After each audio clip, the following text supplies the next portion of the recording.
course, the whole system of having peers, which you tell us anecdotally that it was, these 12 peers or 12 lords who happened to be there when Charles Boyle conducted his experiments. And then subsequently, how did this lead to a systemic ecosystem, which then took control of any kind of knowledge production, saying that we decide what is scientific and what is not, what holds and what does not hold. So the Royal Academy of Sciences, everything had to pass through the Royal Academy of Sciences. The funding, the chartering of any projects.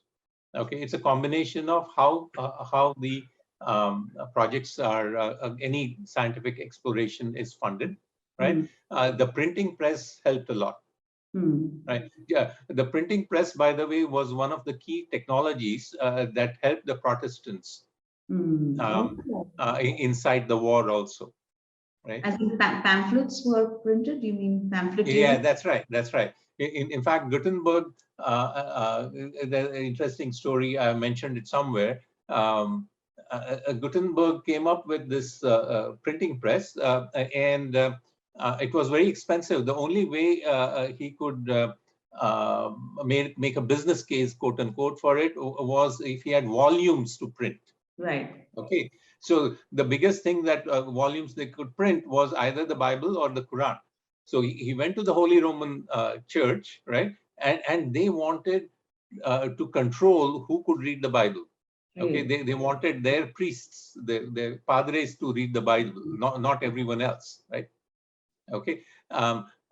He went to the Ottoman emperor, the Sultan, and offered it to him. The Sultan was interested, but his scribes went against it, because there was a whole profession who used to write beautifully, the Quran beautifully. Right. And they said, oh, no, that's not allowed. Yes. Okay. So the printing press didn't have a market, okay, till Martin Luther stepped in, right? And he said, I can print it. I will print it. I don't care. Okay, whatever they do to me. Right, yes. I will print it. So that was where it started, and the pamphlets. That was the way of pamphlets, and then spreading the word was right. So once the printing press came about, whoever controlled the printing press also controlled the channels. So there's the funding, there's the peer review, and the channel of dissemination, and through the printing press. Okay, so the Royal Academy of Sciences said that not only have the experiments and scientific studies have to be peer reviewed, the peers have to be approved by the Royal Academy of Sciences, and the printing press. Okay, it has to be printed under the logo of the Royal Academy of Sciences. Do you see the ecosystem still continuing exactly like that? Exactly like that. Exactly. Even today. Right? Absolutely. Right. So basically, it's an imitation of the same thing over and over again, right? So on it's a much larger scale. it's a feudal hierarchy. Right, it's the same feudal hierarchy. Who gets into the academia is carefully controlled. Right, and who gets tenure. I don't know whether you have actually seen a tenure ceremony. They actually for the chair. When you say a chaired professor, right? You have heard of chaired professors. Yes, actually.